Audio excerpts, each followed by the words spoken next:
ஓம் சக்தி. சேலத்தில் ஓர் சமயபுரம்.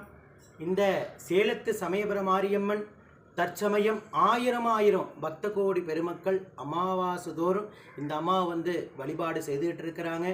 அமாவாசையில் என்ன சாமி அவ்வளவு முக்கியத்துவம் அப்படின்னா, அமாவாசை அன்னைக்கு மொச்சக்கட்டை கத்திரிக்காய் குழம்பு வச்சு முருங்கைக்கீரை பொரியல் செய்து 3 அடுக்கு சாதம் வைத்து பச்சரிசி மாவிளக்கு இடித்து அந்த மாவில் ஜோதியாக ஏற்றி உடுக்கி அடித்து பாட்டு பாடி அம்மாவை அந்த ஜோதியில் ஆவாகனம் பண்ணி அந்த ஜோதியை எடுத்துகிட்டு வந்து ஆகாரத்தில் வச்சு அம்மாவை சாப்பிட வச்சு அந்த படையில் குழந்தை பேர் இல்லாத பக்த கோடி பெருமக்களுக்கு கும்பிட்டு கொடுத்தா உடனுக்குடனே குழந்தை பேர் கிடைக்கும். அதே போல் அம்மாவுடைய சூளத்தில் 1 ரூபாய் நாணயத்தை மஞ்சள் துணியில் முடிஞ்சு உங்கள் வேண்டுதல் எதுவாக இருந்தாலும் சரி கட்டி முடிஞ்சிங்கன்னா அம்மா உடனுக்குடனாக அதுக்குண்டான தீர்வை கொடுக்குறாங்க. சரி சாமி, இந்த அம்மா எப்படி இங்கே உருவானாங்க, எத்தனை ஆண்டுகளுக்கு முன்னாடி உருவாங்க அப்படின்னா, அம்மா ஆதியில் சுயம்பம்மா, கீழே சுயம்பாக இருந்தாங்க. பூர்வீக இடம் தாத்தா வழிபட்ட அம்மன். நான் சின்ன வயசுலேருந்து அம்மாவுக்கு கைங்கரியம் செய்துக்கிட்டு இருக்கேன்.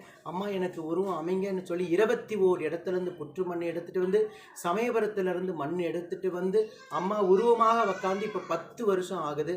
அதே போல் சேலம் புதிய பஸ் நிலையம் இறங்கிட்டு சாமிநாதபுரம் இபி ஆஃபீஸ்ன்னு கேட்டிங்கன்னா எல்லாத்துக்குமே தெரியும். இபி ஆஃபீஸ் ஏத்தாப்பில் சேர்ந்தது அம்மா குடிகொண்டு இருக்காங்க. உங்கள் பிரச்சனை எதுவாக இருந்தாலும் சரி 1 ரூபாய் நாணயத்தில் அம்மா தீர்வை உங்களுக்கு கொடுக்குறாங்க. அதே போல் அமாவாசை அன்னைக்கு காலை 10 மணிக்கு கும்பப்படையில் ஆரம்பம். 10 மணிலேருந்து இரவு 8 மணி வரைக்கும் அந்த பிரசாதம் கொடுப்போம். எத்தனை ஆண்டுகள் குழந்தை வர இல்லாதவங்க 15 வருஷம் 13 வருஷம் 8 வருஷம் 9 வருஷம் இல்லாதவங்களுக்கு 3வது மாதமே கருத்தங்கி குழந்தை பேர் எவ்வளோ பக்தர்கள் அடைஞ்சிருக்காங்க. நீங்களும் இந்த ஆலயத்தை தேடி வாங்க. ஓம் சக்தி பராசக்தி.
Terima kasih.